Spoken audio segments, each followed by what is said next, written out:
لیکن یہ غوث اعظم کا جو لقب ملا سید الاولیاء تمام اولیاء کا سردار جو یہ ان کو لقب ملا تو یہ کس وجہ سے ملا؟ ایک تو یہ کہ انسان جب عبادت کرتا ہے اللہ کی بارگاہ میں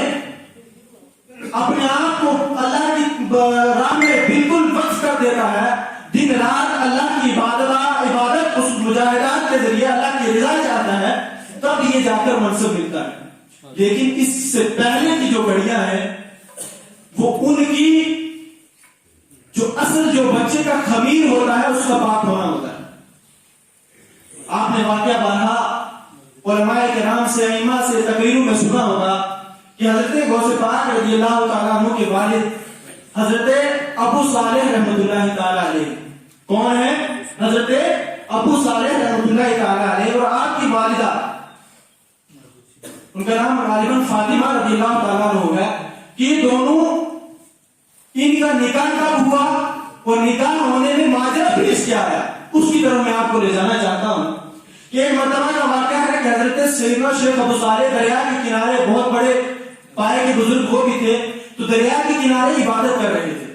اب عبادت میں دریا کے کنارے مصروف تھے تو دریا میں ایک بہتا ہوا سیب آ کر ان کے پاس میں لگ جاتا ہے۔ اب دریا میں کوئی چیز بہتی ہے تو وہ کنارے میں آ کے لگ جاتی ہے، تو شیخ ابو صالح جہاں عبادت فرما رہے تھے وہاں بھی ایک سیب آتا ہے اور آپ کے سامنے آ کر دریا میں لگ جاتا ہے۔ آپ فوراً اس بھوک کی شدت کی بھوک لگی ہوئی تھی، آپ نے فوراً سیب کو اٹھایا اور سیب کو کھا لیتے۔ جب سیب کھا لیا اس کے بعد ایک بزرگ تھے، اللہ کے نیک بندے تھے، فوراً ذہن میں سوچ آ گئی، اوہ میں نے تو بہت بڑی غلطی کر دی،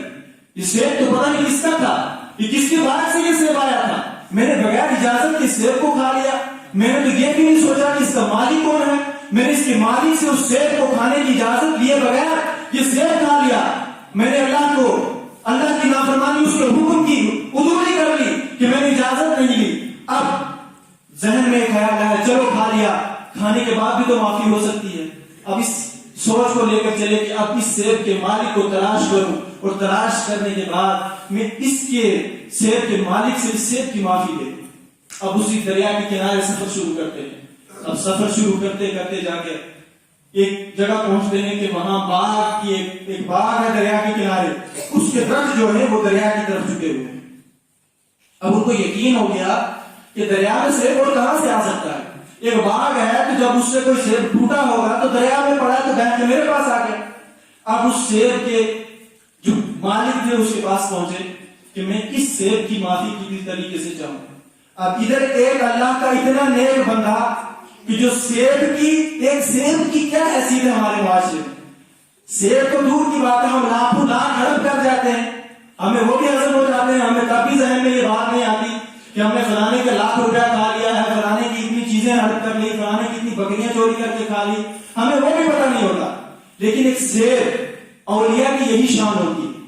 جو اللہ کے مقرب بندے ہوتے ہیں ان کے نزدیک، حالانکہ ہمارے نزدیک ایک سیب اس وقت کے لحاظ سے کوئی بھی قیمت نہیں ہے، لیکن وہ اللہ کے مقرب بندے تھے کہ ان کو وہ سیب بھی گوارا نہ ہوا کہ میں اس سیب کی بھی معافی چاہوں گا، تو اس سیب کی معافی کے لیے جاتے ہیں اس سیب کے مالک کے پاس۔ اب جو سیب کے باغ کا مالک تھا وہ بھی اپنے وقت کا بہت بڑا ولی تھا، حضرت عبداللہ سومنائی۔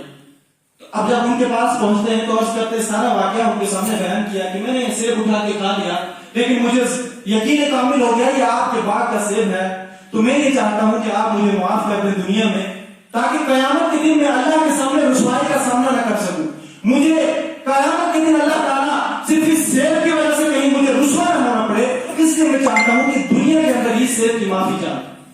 اب جب وہ ایک آنے والا بندہ بھی اتنا نیک اور جو سیب کے مالک تھے وہ بھی اپنے وقت کے ولی تھے، تو انہیں یقین ہو گیا کہ یہ کوئی اللہ کا بہت بڑا بندہ ہے کہ جس کے نزدیک سیب کی بھی بڑی اتنی اہمیت ہو گئی کہ وہ بھی معاف کرانے آیا ہے، چلو اس کو آزمایا جائے۔ اب عبداللہ سومی ان کا امتحان سے غوث اعظم کا امتحان لینا شروع، حضرت غوث اعظم کے والد کا امتحان لینا شروع ہو گئے۔ حضرت شیخ ابو صالح سے فرمایا ٹھیک ہے میں آپ کو اس سیب کی معافی دے دوں گا، اس سیب کو میں آپ کو معاف کر دوں گا، لیکن اس سے پہلے 2 شرطیں ہیں میری، ان 2 شرطوں کو پورا کرو تو میں آپ کو سیب کی معافی دے دوں گا۔ فرمایا بتائیں، آپ جو بھی کہیں گے بس سیب معاف کرتے مجھے سب منظور ہے۔ فرمایا پہلی شرط یہ ہے کہ 10 سال تک میرے اس باغ کی رکھوالی کرنی ہے۔ کیا کرنا؟ 10 سال تک ایک سیب کے بدلے میں 10 سال تک اس باغ کی نگرانی کرنی ہے، اس باغ کا گارڈ بن کر اس کی حفاظت کرنی ہے، اس باغ میں کوئی نقصان نہ ہو، 10 سال آپ نے مکمل ڈیوٹی دینی ہے۔ اب ایک میں ضمن پوائنٹ لے آؤں کہ ایک طرف ایک سیب ہے، اگر میں کھا بھی لوں اور کہوں آپ مجھے معاف کر دیں، کسی سے کہہ دوں کہ معاف کر دیں، تو وہ کہنے یہ سیب میں تب معاف کروں گا جب آپ مجھے 10,000 روپے دو گے، تو میں کہوں گا چھوڑا ہے، دیکھا جائے گا اگلے جانا کیا ہوگا، 10,000 میں ایک سیب آپ کا لینے چلا ہوں۔ لیکن غوث پاک کے والد آپ نے فرمایا مجھے منظور ہے 10 سال کی خدمت، میں آپ کی بات کی رکھوالی کروں گا، لیکن مجھے سیب معاف کرنا پڑے گا۔ اب گھر آپ رکھ جاتے ہیں رکھوالی کے لیے، 10 سال گزر جاتے ہیں، مختصر میں عرض کر رہا ہوں، 10 سال کے بعد دوبارہ آتے ہیں شیخ عبداللہ سومی کی بارگاہ میں کہ میں نے آپ کے باغ کی 10 سال کی رکھوالی کر لی، ایک شرط تو مکمل کر لی، اب دوسری شرط کیا ہے اس باغ میرے سیب کو معاف کرنے کے لیے؟ فرمایا اب والی شرط کچھ کافی مشکل ہے، اس پر عمل کرنا اگر آپ کر لو گے، اس شرط کو مان جاؤ گے تو تب میں آپ کو معاف کر دوں گا۔ فرمایا کیا شرط ہے؟ فرمایا میری ایک بیٹی ہے جو پاؤں سے لنگڑی ہے، آنکھوں سے اندھی ہے، زبان سے گونگی ہے، کانوں سے بہری ہے، ہاتھوں سے پائز ہے، یہ میری بیٹی ہے۔ اپنی بیٹی کی صفات بتا رہے ہیں کہ میری بیٹی کی حالت کیا ہے، اس کی کنڈیشن کیا ہے۔ فرمایا ہاں آپ کی بیٹی ہے جو لنگڑی بھی ہے، لولی بھی ہے، جس کو ہاتھ بھی نہیں ہے، جو اندھی بھی ہے، بہری بھی ہے، مجھے کرنا کیا ہے؟ فرمایا آپ کو اس میری بیٹی کے ساتھ شادی کرنی ہے۔ اب آپ دیکھو کہ ایک یہ منظر آپ کے سامنے ہو، آج کل ہمارے نوجوان، میں اپنے آپ کو زیادہ متوجہ رکھوں گا، ہو سکتا ہے نوجوان ناراض ہو جائیں، کہ ہمیں اگر کہیں رشتہ کرنا ہوتا تو ہم بڑے بڑے صفات دیکھتے ہیں، خوبصورتی دیکھتے ہیں، طرح طرح کی علامتیں دیکھتے ہیں، اگر کوئی خدا نہ خواستہ کوئی عیب ہو بھی جائے تو اس کی وجہ سے ہمارے رشتے ٹھکرا دیے جاتے ہیں، ہماری ان بہنوں کو پوری زندگی ماں باپ کے پاس گزارنی پڑتی ہے، اس کے بعد بھی ان کو کوئی رشتہ نہیں ملتا۔ لیکن ایک بیٹی کی حالت کیا بتا رہے ہیں حضرت عبداللہ سومی کہ وہ لنگڑی، لولی، بہری، کانی سب کچھ ہے، ایسی بیٹی سے تمہیں کیا کرنا ہے؟ شادی کرنی ہے۔ تو حضرت غوث پاک کے والد فرماتے ہیں کہ مجھے منظور ہے، میں اس کے ساتھ شادی بھی کروں گا، لیکن مجھے سیب معاف کر۔ اب رسم نکاح ہوتی ہے، نکاح ہونے کے بعد سارا معاہدہ ہو جاتا ہے، سیب بھی معاف ہو جاتا ہے۔ اب کہا جاتا ہے کہ جاؤ آپ اپنی اہلیہ محترمہ آپ کی فلانے کمرے میں ہے، وہاں جا کے مل لو۔ اب جب ملنے کے لیے دروازہ کھولتے ہیں تو آگے ایک حسین و جمیل بابردہ خاتون، سر سے پاؤں تک پورے پردے میں ایک حسین و جمیل خاتون بیٹھی ہوئی ہے۔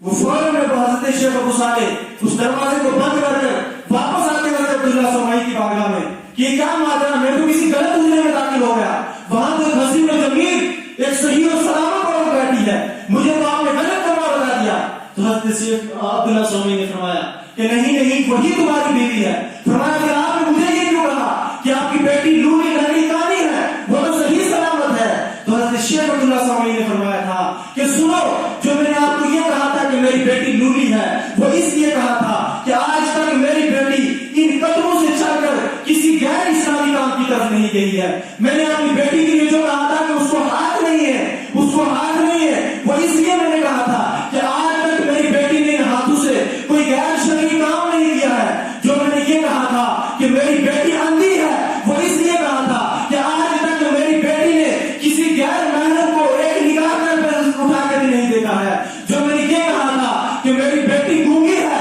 اس کے منہ میں زبان نہیں ہے، وہ صرف اس لیے کہا تھا کہ آج تک میری بیٹی کی زبان سے کوئی بھی خلاف شریعت کام ہوا ہی نہیں ہے، اس لیے میں نے یہ تمام صفات بیان کر کے آپ کو کہا تھا۔ تو حضرت شیخ ابو صالح فرماتے ہیں اس وقت کا یہ منظر دیکھا تو جب آپ کو یہ قبول ہو گیا، اس کے بعد ایک طرف وہ بزرگ تھے کہ جو سیب کی معافی کے لیے 10 سال تک ایک بار کی رکھوالی کی، پھر سیب کی معافی کے لیے ایسی عورت سے نکاح بھی قبول کیا، اور پھر دوسری طرف وہ عورت، وہ ماں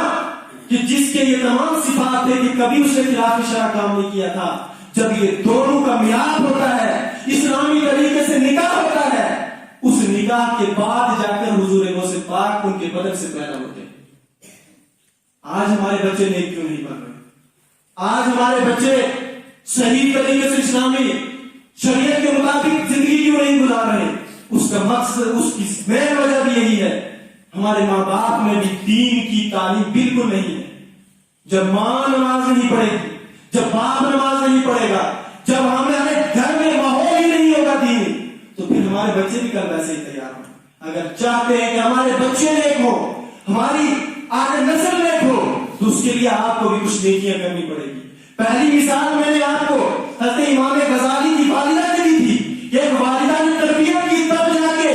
امام غزالی وقت کے امام بنے. اور ایک مثال میں حضور سے پاک کی تھی کہ آپ کے والدین اتنے نیک تھے، پھر جا کر آپ کو سید الاولیاء کا منصب ملا. تو یہ تمام چیزیں اپنانے کی ضرورت ہے. ہماری ماں کو، ہماری بہنوں کو، ہماری جتنی بھی خواتین ہیں ان کو بھی نیک بننے کی ضرورت ہے.